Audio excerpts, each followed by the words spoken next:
அண்ணே கொஞ்சம் இங்க வாங்க. என்ன உங்க போன் கொஞ்சம் கொடுங்க, ஒரு கால் பேசிட்டு தரேன். சார்? ஜெயிலுக்கு தெரிஞ்சா ஏதோ பிரச்சனை ஆயிடும். அட நீங்க கொஞ்சம் கொடுங்கண்ணே. ஹலோ மாப்பிள, நான் சுதாகர் பேசுறேன். சொல்லு மாமா.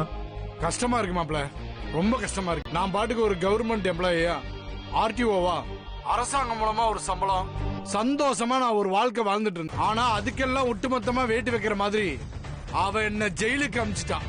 அவளை சும்மா விடக்கூடாது மாப்பிள. எல்லாம் புரியுது மாமா. எல்லாம் சரியா போயிட்டு இருக்கப்ப எங்கேயோ இருந்து ஒருத்த வந்து அவளை காப்பாத்திட்டான். அவன் யாரு என்னன்னு விசாரிச்சியா? நான் விசாரிச்சிட்டேன் மாமா.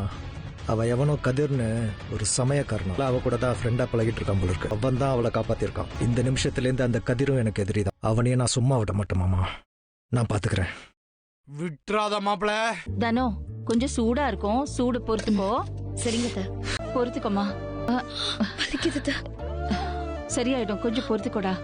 மனசாட்சி இல்லாம ஒரு பொண்ணுன்னு கூட பார்க்காம எப்படி அடிச்சிருக்காங்க. அவங்கள நல்லா இருப்பாங்களாமா?